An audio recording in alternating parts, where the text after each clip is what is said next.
Right. ඊළඟට processors කියන part එක. ප්‍රොසෙසර් කියන්නේ ඇත්තටම කම්පියුටර් එක ගත්තොත් එහෙම මොලේ කිව්වොත් හරියි. හරිද?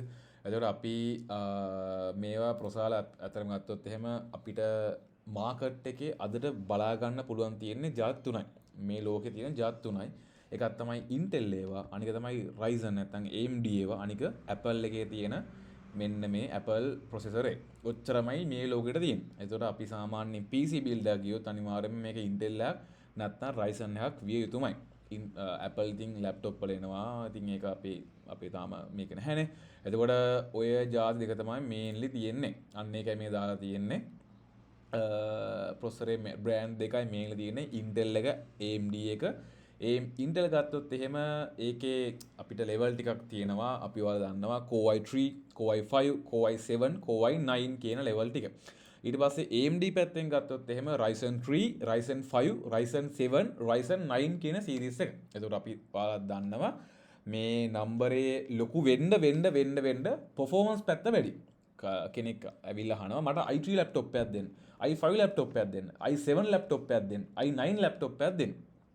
එතකොට අපි සරලව ගත්තොත් එහෙම මේකේ ප්‍රොසෙසරේ කෝස් ගාන වැඩි වෙනවා කියන්නෙම කෝ එක වැඩි වෙනවා කියන්නේ නැත්නම් AMD කියන මේ මෙන්න මේ මොකද්ද මේ නම්බර් වැඩි වෙනවා කියන්නේ ඒකේ performance පැත්ත සෑහෙන්න වැඩි වෙනවා in summary කිව්වොත් right. එතකොට දැන් අපි ගත්තොත් එහෙම මේ මොකද්ද මේකෙදී සාමාන්‍යයෙන් ප්‍රොසෙසර් එක නමක් එන විදිහක් තියෙනවා. ඒක මම පස්සේ පැහැදිලි කරන්න තව ටිකකින්. එතකොට අපි ගත්තොත් එහෙම සාමාන්‍යයෙන් දැන් බජට් එක අනුවක සෑහෙන්න තීරණය වෙනවනේ. දැන් හිතන්නකෝ Intel i3 ලැප්ටොප් එකක් ගත්තොත් එහෙම ඒකේ බජට් එක සෑහෙන්න අඩුයි. එතකොට ඒ ප්‍රොසෙසරේ කරන්න පුළුවන් දේවල් ටික අඩුයි. එතකොට සාමාන්‍යයෙන් මේ ප්‍රොසෙසරේ අපිට ඔෆිස් සාමාන්‍ය දේවල්, බ්‍රවුසිං සාමාන්‍ය වල ටිකක්, බේසික් ඔෆිස් වර්ක් ටිකක්, ඔය Excel එක පොඩ්ඩක් තුවා ගන්න පුළුවන්.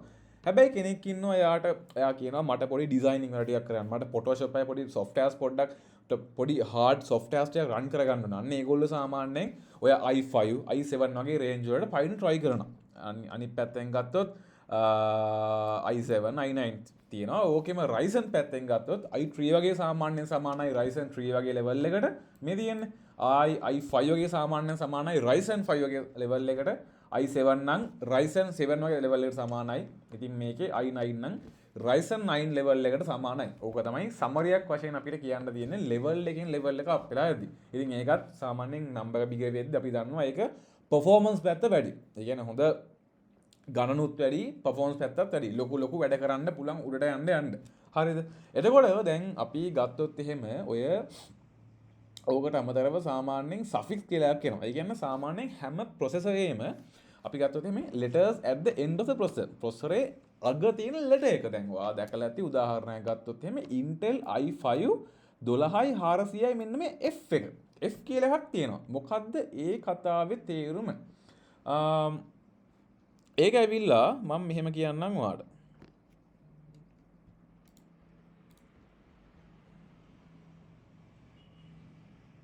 හරි. දැන් හිතන්නකෝ අපි ගත්තොත් එහෙම අපිට දැන් මේ ප්‍රොසෙසරේට ගත්තොත් එහෙම ඒගොල්ලෝ කම්පැනියෙන් ඒ ප්‍රොසෙසරෙත් වර්ග කරනවා. මේක ඇවිල්ලා common නේ i3 common, i5 common. හැබැයි ඒ i5 එක ඇතුලේ ඒගොල්ලෝ දෙනවා වර්ග ගොඩක් දෙනවා. හරිද? අන්නේ වර්ග ටික තමයි සාමාන්‍යයෙන් මෙන්න මේ කොනේ නම් එකකින් පැහැදිලි කරන්නේ. උදාහරණයක් ගත්තොත් එහෙම මම සරලව කියන්නම්. දැන් මොකද්ද අපි හිතන්නකෝ මෙන්න මේ X version එක කියලා X කියන suffix එක කියලා. එතකොට ඒකෙන් සාමාන්‍යයෙන් අදහස් කරන්නේ X processor කියන්නේ ඒකේ සාමාන්‍යයෙන් performance පැත්ත වැඩි. එතකොට සාමාන්‍යයෙන් ඒ processor සාපේක්ෂව ගණන් පොඩ්ඩක් වැඩි. හරිද? එතකොට හිතන්නකෝ මේ Ryzen 5 5600G කියන processor එක. G අගට එනවා කියන්නේ සමහරවිට ඒකේ ඇවිල්ලා ඇතුළේම graphic unit එකක් තියෙනවා. ඒතකොට ඒ වගේ processor එකක් තියෙනවා නම් අපි එළියෙන් graphic card එකක් ගහන්න ඕනේ. කියන්නේ මිනිස්සු ඉල්ලද්දි ගහන්න ඕනේ. හැබැයි ඒකෙන් එළියට graphic එක ගන්න පුළුවන්. display output එක ගන්න පුළුවන්. හැබැයි හිතන්නකෝ F processor එකක් කියලා මෙන්න මේ වගේ processor එකක් කියලා. F එකක් නම් ඒකට අනිවාර්යයෙන්ම graphic card එකක් ගහන්න ඕනේ. monitor එකකින් අපි display output එකක් ගන්න. අන්න ඒ වගේ හදලා තියෙනවා, categorize කරලා තියෙනවා. right? එතකොට T සාමාන්‍යයෙන් කියන්නේ ගොඩක් පොඩි power saving mode එකේ තියෙන ඒවා. කේ කියන්නේ ගොඩක් හයිපව එකක් ඕක ඉගෙන එක සාමානයටයක් ගණන් වැඩි ඒක අපිට අන්නේ වගේ අපිට කඩාගන්න පුළුවන් සෆික්ස් පැත්ත ප්‍රොසෙසරේ සාමාන්‍යයෙන් ඒ ප්‍රොසෙසරේ කොනේ තමා මෙන්න මේ නම්බරේ තියෙන්නේ රයිට් මම මුලින්ම මේ බේසික් ටික කියන්නේ එතකොට ඔයා සරලව හිතාගන්න කොනට G නම්බර් එනවා නම් ඒක ඇවිල්ලා GPU ඉන්සයිඩ් එක ඇතුලේ ග්‍රැෆික්ස් තියෙන එකක් හරිද F කියලා එනවා නම් අනිවාර්යෙන් මේකේ ග්‍රැෆික් කාඩ් එකක් නැහැ අපි ග්‍රැෆික් කාඩ් එක පිටින් ගහන්න ඕනේ. ඒ කියන්නේ PC build එකක් කරද්දි F කියන processor එක ගැහුවොත් අනිවාර්යෙන් ග්‍රැෆික් කාඩ් එකකුත් ගහන්න ඕනේ. නැත්නම් අපිට mounted display ගන්න බෑ.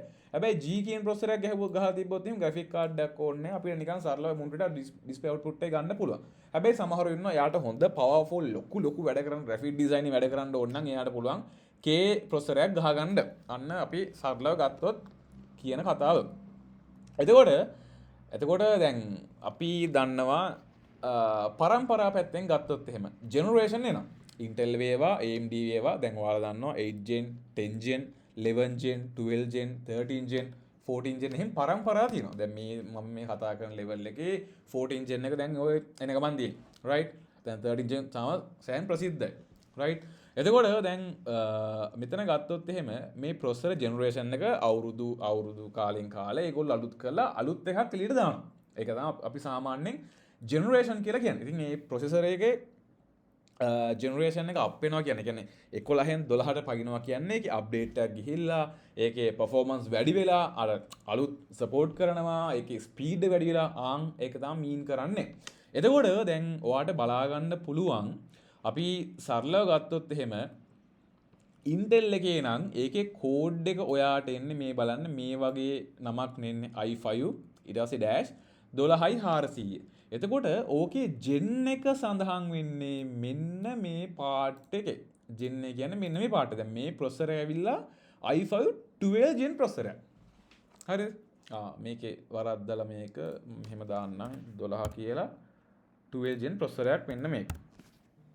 හරිද එතකොට දැන් අනිත් පැත්තට හිතන්නකෝ අපි AMD එකක් ගන්නකෝ AMD එකක් ගත්තොත් එහෙම ඒකෙත් එනවා මේ බාන්න Ryzen 5 කියන්නේ හරි series එක හැබැයි 3600 3 කියන්නේ අපේ ගත්තොත් එහෙම 3rd gen processor එකක් right එතකොට අපි Ryzen එක ඒවා AMD ඒවා gen එක තියෙනවා gen එක උඩට යන්න ඒක powerful වැඩි වෙනවා හරිද එතකොට සාමාන්‍යයෙන් අපි උදාහරණයක් ගත්තොත් එහෙම අපි AMD ගැන අපි සලකන්නේ series එක කියලා අනිත් පැත්තට Intel එකේ නම් gen එක වශයෙන් සලකන්නේ. එතකොට ඒකත් මම මේවා ටික දාන්නම් පොඩි example ටිකක්.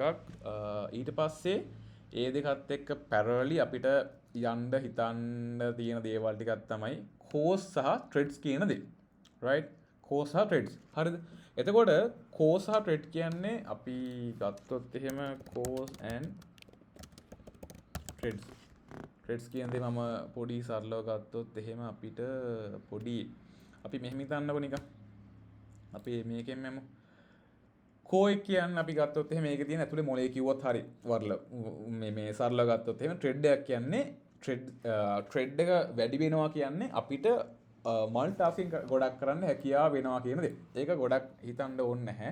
සාමාන්‍යයෙන් වාට processor එකක් බලාගද්දි මම මුලින්ම උඩ සඳහන් කරා මෙතන දාලා තියෙනවා මේ කෙලින්ම නම තියෙනවා Ryzen 5 මොකද්ද series එක ඊට පස්සේ මේ model එක ඊට පස්සේ මේකේ speed එක තියෙනවා සහ අනිත් පැත්තට මේකේ cores කොච්චරද thread කොච්චරද දෙනවාද කියලා තියෙනවා right එතකොට දැන් අපි හිතුවොත් එහෙම මේ මොකද්ද මේ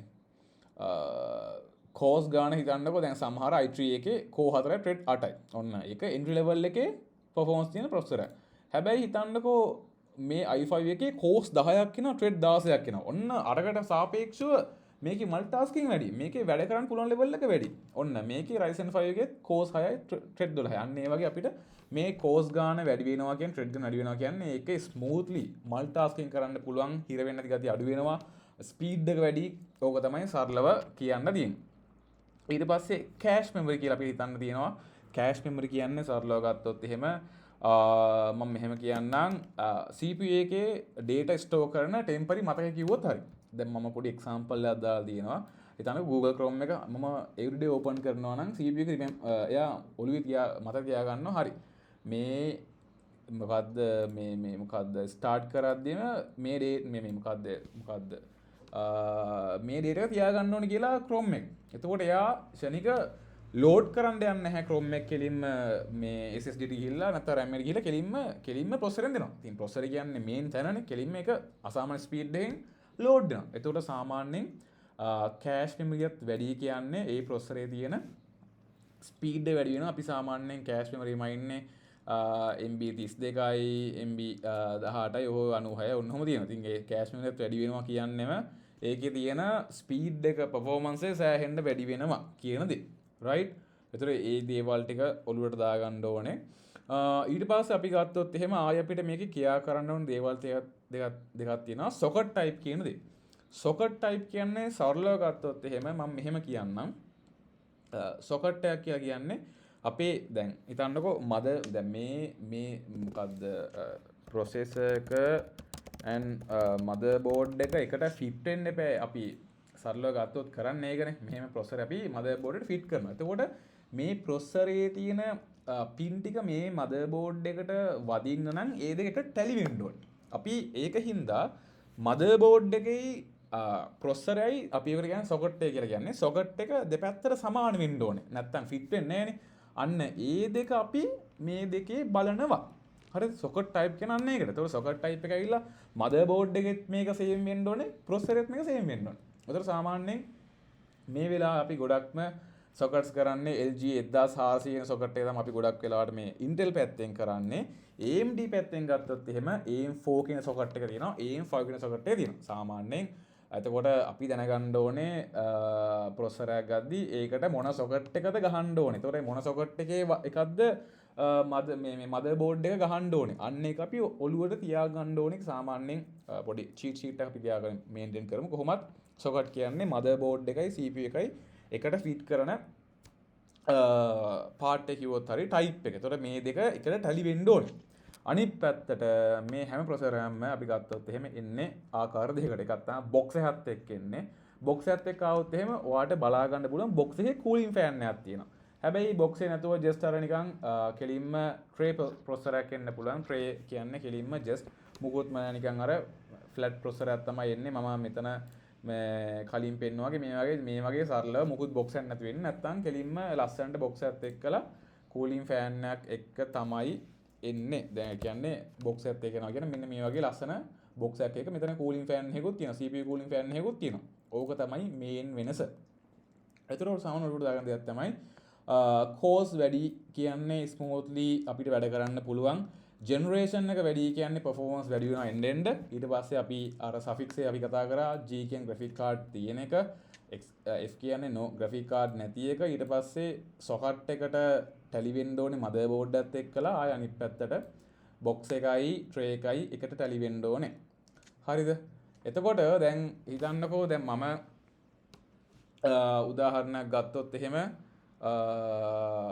මොකද්ද මේ AMD Ryzen 5 5600X කියන ප්‍රොසෙසර් එක ගත්තොත් එහෙනම් අපිට ටග් ගාලා කඩා ගන්න පුළුවන්. AMD කියන්නේ බ්‍රෑන්ඩ් එක.